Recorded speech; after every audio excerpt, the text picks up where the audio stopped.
Méditons avec la communauté des disciples du Christ vivant en ce mercredi 19 juillet 2023, 15e semaine du temps ordinaire, année liturgique A. Évangile de Jésus-Christ selon saint Matthieu, au chapitre 11, versets 25 à 27.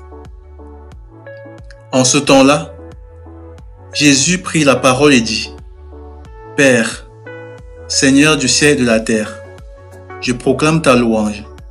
Ce que tu as caché aux sages et aux savants, tu l'as révélé aux tout-petits. Oui, Père, tu l'as voulu ainsi dans ta bienveillance. Tout m'a été remis par mon Père. Personne ne connaît le Fils sinon le Père, et personne ne connaît le Père sinon le Fils, et celui à qui le Fils veut le révéler. » Acclamons la parole de Dieu. Méditation. Frères et sœurs dans le Seigneur, rendons gloire à notre Dieu qui ne cesse de nous édifier sur notre vie de foi. Dans l'évangile de ce jour, le Seigneur Jésus loue le Père céleste d'avoir révélé les mystères du royaume aux tout-petits en le cachant aux sages et aux savants. Et le plus grand de ces mystères, c'est le Christ lui-même que le Père a envoyé pour révéler son image au monde. L'image d'un Père aimant, miséricordieux, qui est proche de nous et veut nous sauver. C'est dans cet amour qu'il veut plonger chaque personne qui se reconnaît tout petit. Le savant ou le sage dont parle Jésus ici, ce n'est pas celui qui cherche à connaître, mais celui qui croit déjà tout savoir et qui est imbu de sa personne.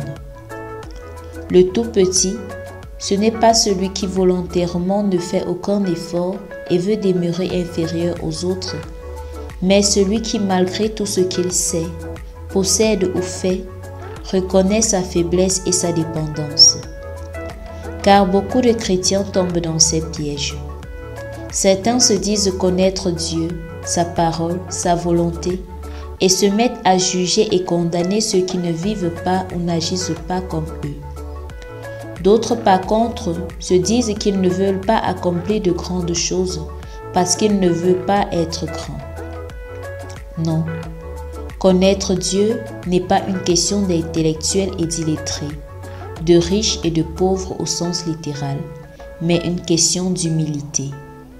C'est l'humilité qui nous ouvre à une relation intime avec Dieu. Car lorsque l'homme pense tout savoir, quand il croit que tout dépend de lui, il n'a pas besoin de Dieu. Mais lorsque nous nous humilions, cela nous identifie au Christ et nous rapproche du Père.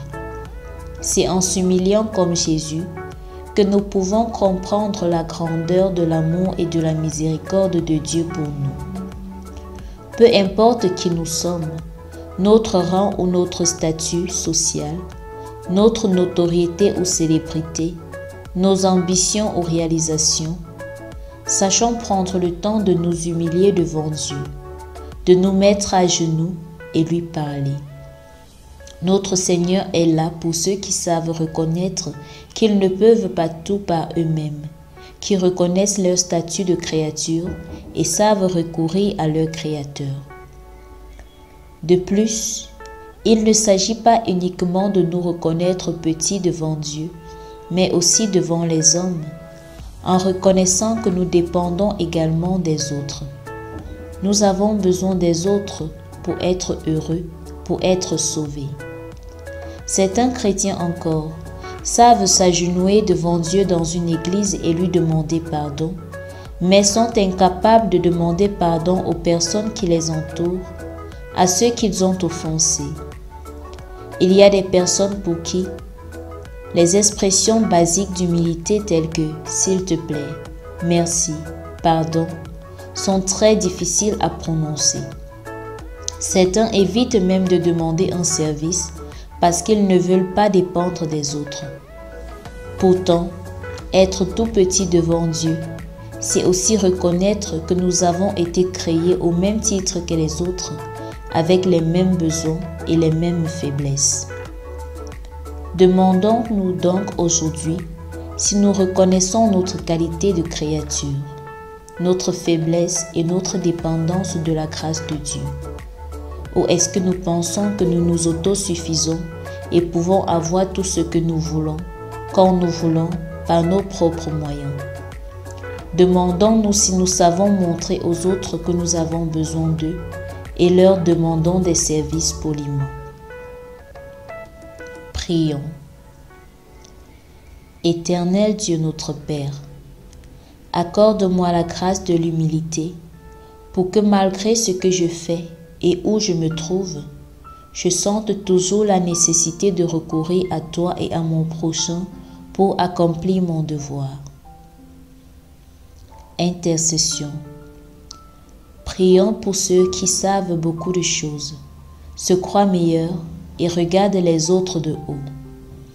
Que l'Esprit du Seigneur les aide à comprendre qu'ils ont encore beaucoup à apprendre et que même la personne la plus en marge de la société peut leur donner une leçon.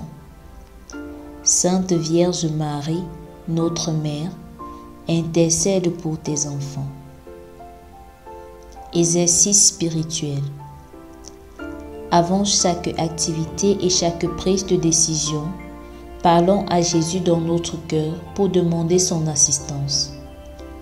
Exerçons-nous également dès aujourd'hui à dire ces mots, s'il te plaît, merci, pardon, avec sincérité, au grand comme au petit.